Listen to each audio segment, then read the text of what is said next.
নমস্কার দর্শক বন্ধুরা, রিতাস ফুড ডায়েরি চ্যানেলে আপনাদের সকলকে স্বাগত জানাই। আজ আমি একটি রেসিপি নিয়ে এসেছি আবার বেগুনের। এর নাম বাদাম বেগুন। এটি সম্পূর্ণ নিরামিষ একটি রেসিপি, আর এর স্বাদটিও খুব ভালো লাগবে। রান্না করে দেখবেন অবশ্যই। কি কি লাগছে বলে দিই। কাটেরি বেগুন এগুলোকে বলে। আমি মাঝখান দিয়ে 4টে ফালা করে নিয়েছি যাতে পোকা টোকা থাকলে দেখা যায়, আর শেষে যে বোটাটা সেটা রেখে দিয়েছি যাতে তরকারি হয়ে যাওয়ার পর গলে না যায়। এটা গোটা গোটা পরিবেশন করতে ভালো লাগে, খেতেও ভালো লাগে।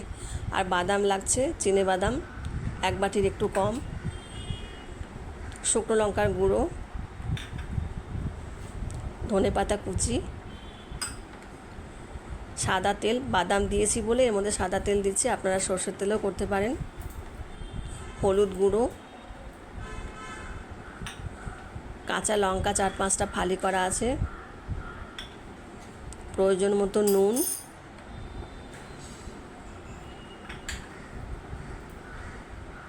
ধনে গুঁড়ো আর গোটা জিরে। নিরামিষ বলে এর মধ্যে পেঁয়াজ রসুন কিছুই লাগবে না। এখন আমি প্রথমে বাদামগুলো ভেজে দেখাবো। একটু ভেজে নিয়ে যাতে সামান্য কাঁচা গন্ধটা চলে যায়, বেশি ভাজতে হবে না, সামান্য একটু ভাজলেই হবে। একদম শুকনো খোলায় ভাজছি, তেল দেওয়ার দরকার নেই।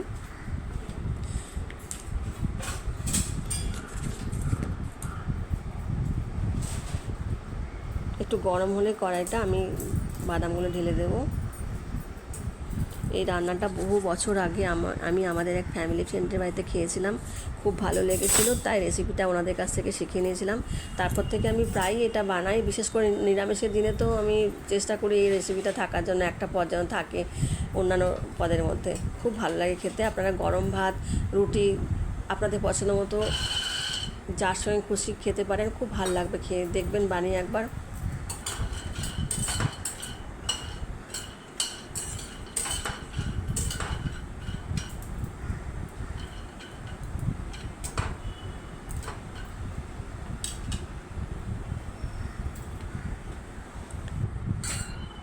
বন্ধুরা যারা কমেন্ট করছেন তাদের কমেন্ট পড়ে আমার খুব ভালো লাগছে। আপনাদের কাছ থেকে আমি অনুপ্রেরণা পাচ্ছি।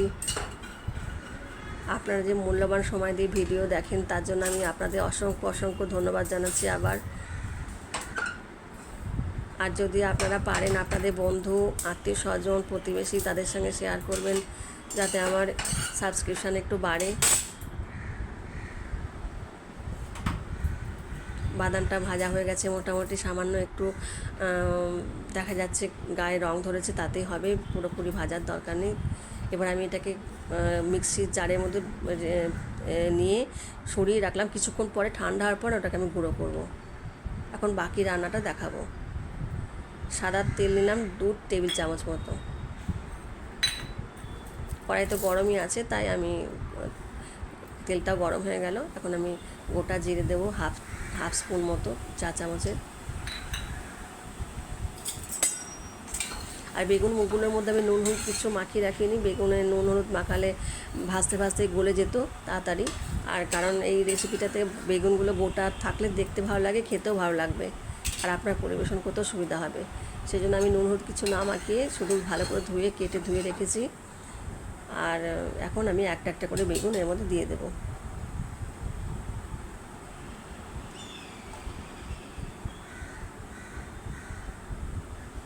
আপনাদের কাছে যদি এরকম বেগুন না থাকে, ছোট্ট এক ধরনের আরও ছোটো ছোটো বেগুন পাওয়া যায়, পুরো পার্পেল কালারটা, ওটাও পৌঁছাতে করতে পারেন।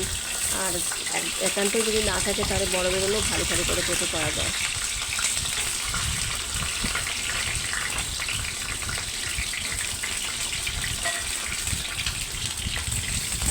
এই বেগুনগুলো একটা বিশেষত্ব কি, যে বীজ কম থাকে। প্রথমে নুন দিয়ে দিলাম, এখন ভাজার মতো দিচ্ছি নুন, পরে আবার লাগিয়ে দেবো। হলুদ গুঁড়ো দিচ্ছি। এখন একটু ভালো করে সব মিশিয়ে, নুন হলুদ ভালো করে মিশিয়ে নিয়ে আমি একটা ঢাকনা লাগিয়ে রান্না করেছি যাতে রান্নাটা তাড়াতাড়ি, ভাজাটা তাড়াতাড়ি হয়ে যায়। আর খুব বেশি ভাজার দরকার নেই, একটু কালারটা চেঞ্জ হবে মাত্র।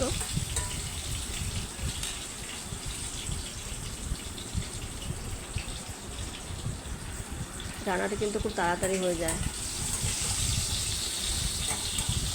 আর যদি আপনাদের কাছে মনে হয় যে বাদাম একটু কম হলো, তখন বাদামের মধ্যে তিল মিশিয়েও করা যায়। সাদা তিল একটু নিয়ে বাদাম আর তিল সামান্য ভেজে নিয়ে গুঁড়ো করে এই রান্নাটা করা যায়।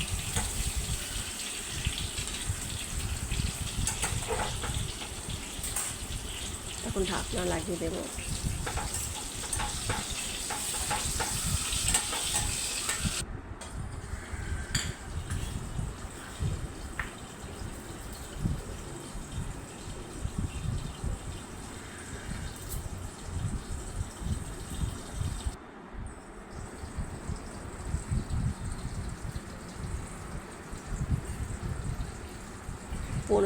পনেরো মিনিটের মধ্যে মোটামুটি রান্না শেষ হয়ে যাবে। এটা 5 মিনিট মতো লাগবে, আর গ্রেভিটা তৈরি করতে 5 থেকে 7 মিনিট।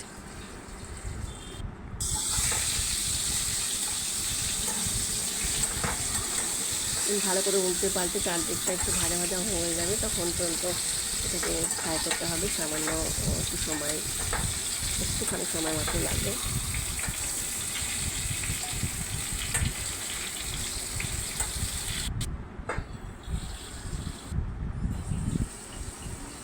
এদিকে আমি গরম জল বসিয়ে দিয়েছি রান্নাটায় দেবো, কারণ রান্নাটায় যদি ঠান্ডা জল না দিয়ে গরম জল দেওয়া হয় তাহলে রান্নার টেম্পারেচার সঙ্গে সঙ্গে ড্রপ করে না।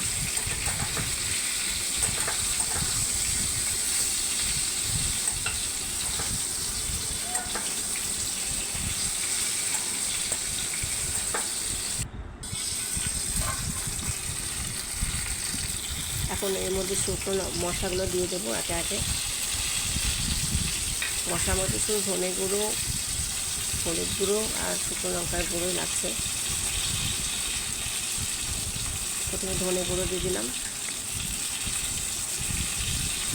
2 চা চামচ মতো। এর মধ্যে আমি অল্প গরম জল মিশিয়ে দিচ্ছি যাতে মশলাটা পুড়ে না যায়, কারণ স্টিলের কড়াই রান্না করছি তাই পুড়ে যাওয়ার চান্স আছে, তাই একটু গরম জল মিশিয়ে দিচ্ছি যাতে তলায় লেগে না যায়। আবার মশলাটাকে ভালোভাবে মিশিয়ে নেবো বেগুনগুলোর মধ্যে।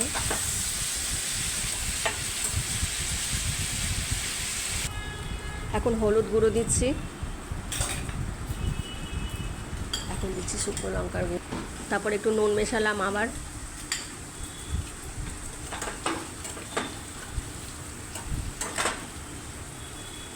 ভালো করে মিশিয়ে দিচ্ছি হলুদ আর নুনটাকে।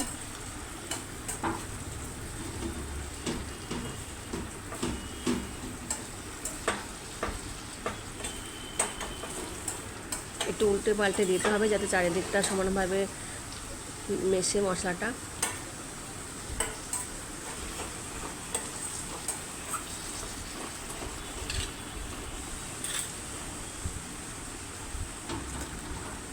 এখন এর মধ্যে একটু গরম জল দিচ্ছি। গরম জলটা দেওয়ার ফলে কি হয়, রান্নার যে টেম্পারেচার থাকে সেটা ড্রপ করে না।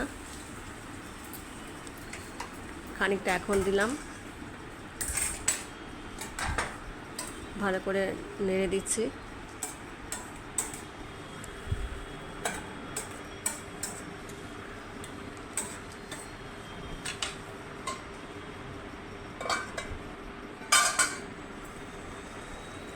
এখন যে লঙ্কাগুলো চিড়ে রেখেছিলাম সেগুলো দিয়ে দিলাম।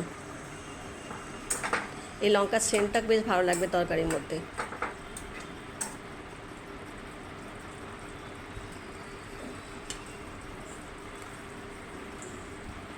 যে বাদামগুলো ভেজে রেখেছিলাম সেটা আমি গুঁড়ো করে রেখেছি। এখন পুরো সম্পূর্ণ বাদামের গুঁড়োগুলো তরকারিটার মধ্যে মিশিয়ে দেব। এটাই প্রধান উপকরণ এই রান্নাটার।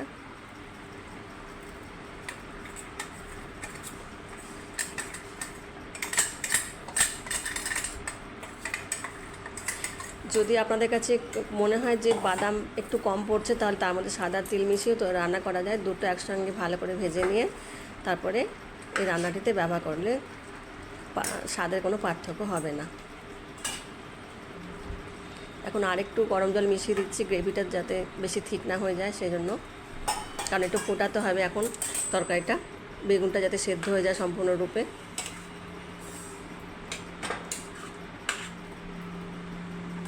বন্ধুরা যারা সম্পূর্ণ ভিডিওটি দেখলেন তাদেরকে অনেক অনেক ধন্যবাদ। আপনারা আপনাদের বন্ধু, আত্মীয় স্বজন, প্রতিবেশীদের সঙ্গে শেয়ার করবেন আর কমেন্ট অবশ্যই করবেন। আপনাদের কমেন্ট করতে খুব ভালো লাগে। ভালো লাগলে একটি লাইক দেবেন। রান্নাটা মাঝে মাঝে ঢাকনা লাগিয়ে করলে তাড়াতাড়ি হয়ে যাবে, ওই জন্য ঢাকনা দিচ্ছি মাঝে মাঝে।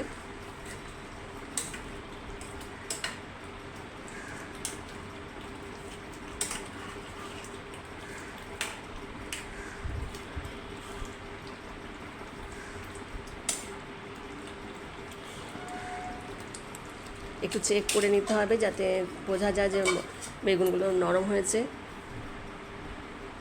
ততক্ষণ পর্যন্ত রান্না করতে হবে।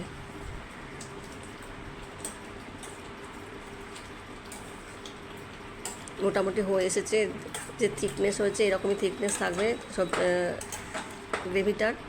এর থেকে পাতলা হবে না, এর থেকে গাঢ়ও হবে না। আপনারা অবশ্যই এটা বানিয়ে খাবেন। একদম সম্পূর্ণ নিরামিষ, এর মধ্যে আদা বাটা পর্যন্ত পড়েনি। এখন আমি ধনেপাতা ছড়িয়ে দিচ্ছি কুচিগুলো, তারপর মিশিয়ে দিচ্ছি। মোটামুটি কমপ্লিট হয়ে গেছে। এখন আমি সার্ভিং বলে রান্নাটা ট্রান্সফার করছি এখন। ভিডিওটি কেমন লাগলো জানাবেন।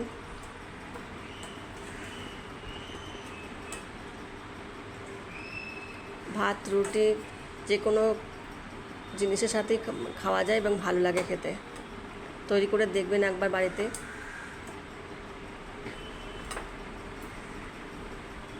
আর রান্না করতে বেশি সময় লাগে না বন্ধুরা, এটা খুব তাড়াতাড়ি হয়ে যায়।